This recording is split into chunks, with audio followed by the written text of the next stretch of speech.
ठाणे शहरातील अनेक भागातून मागील 10 दिवसांपासून कचरा पूर्णपणे उचलला गेलेला नाही। ठाणे महापालिका क्षेत्रातील कचरा सीपी तलाव कचरा संकलन केंद्रात नेला जातो, त्यानंतर तो डायघर आणि शहरातील मोकळ्या भूखंडांवर टाकला जातो। परंतु सीपी तलाव इथे कचऱ्याला लागलेल्या आगीच्या घटनेनंतर कचरा टाकण्यास विरोध दर्शवत स्थानिकांनी आंदोलन केल्यामुळे मोठा पेच निर्माण झालाय।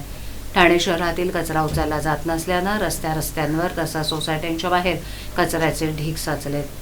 सीपी तलाव इथे क्षमतेपेक्षा जास्त कचरा साचल्यानं तयार झालेल्या कचऱ्याचे भले मोठे डोंगर, त्याची दुर्गंधी तसंच वारंवार लागणाऱ्या लहान मोठ्या आगीच्या घटनांमुळे तिथे कचरा टाकण्यास स्थानिकांचा मागील काही वर्षांपासून विरोध असून ते बंद करण्याची मागणी सातत्यानं करतायत। परंतु पालिकेत कित्येक वर्षांपासून असलेल्या सत्ताधाऱ्यांनी स्थानिकांना वेळोवेळी आश्वासनं देण्याव्यतिरिक्त कुठलीही ठोस उपाययोजना केली नाही आणि त्यांच्याच नाकर्तेपणामुळे पालिकेला स्वतःची कचराभूमी नाही।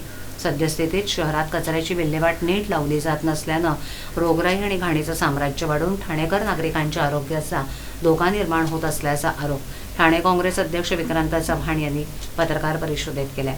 यावेळेला ठाणे काँग्रेसचे प्रवक्ते राहुल पिंगळे, हिंदूराव गळवे, रवी कोळी, महेंद्र म्हात्रे देखील उपस्थित होते।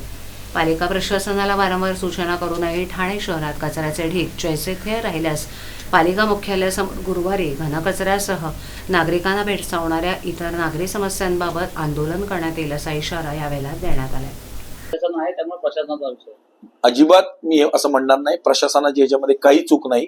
जे प्रशासक बसले गेलेले आहेत त्यांच्याकडे ओसाड गावची पाटीलकी करायला दिलेली आहे। हे प्रशासक बसण्याआधी सगळा पैसा संपलेला आहे, त्यांना कसरत करावी लागते। उलट या प्रशासकांना आत्ताचे आयुक्त आहेत सौरभराव किंवा त्याच्या आधी बांगर लोकांचे पगार द्यायचे, पाणी बिल भरायचे, त्यांना बिचाऱ्यांना कसरत करावी लागते। यांनी संपूर्णपणे ठाणं लुटून दिलेलं आहे। एकीकडे तिकडे अर्थसंकल्पीय अधिवेशन होत आहे, त्याच्यामध्ये निधी वाटला जातो एक दुसऱ्याला, त्याच्यावरती चर्चा होते, परंतु कुठल्याही नेत्याला महाराष्ट्रातल्या शहरांच्या संदर्भातल्या ज्या नागरी सुविधा आहेत त्याच्याबद्दल बोलण्यासाठी वेळ नाही। अर्थसंकल्पीय अधिवेशनात उलट इथे आमदार आहेत, संजय केळकर असतील, सरनाईक साहेब असतील, एकनाथ शिंदे असतील किंवा जितेंद्र आव्हाड यांनी प्रामुख्याने प्रश्न तिथे उचलले पाहिजेत। लोकसभेमध्ये मस्केंनी हिंदुत्व जरा बाजूला ठेवून ठाणे शहराबद्दल घनकचरा व्यवस्थापनाची काय व्यवस्था आहे, पाणी व्यवस्था आहे, याच्या संदर्भात कशी निधी आणली जाईल किंवा याच्यावरती काय उपाययोजना केली याच्या संदर्भात भाष्य केलं पाहिजे। त्यामुळे ही शोकांतिका आहे। एवढे शिकलेले सगळे लोकप्रतिनिधी असताना जर ठाणे शहराबद्दल किंवा शहरांमध्ये त्यांना जर चाड नसेल तर ही ठाणे शहरातील जनतेची शोकांतिका आहे आणि हे दुर्दैव आहे।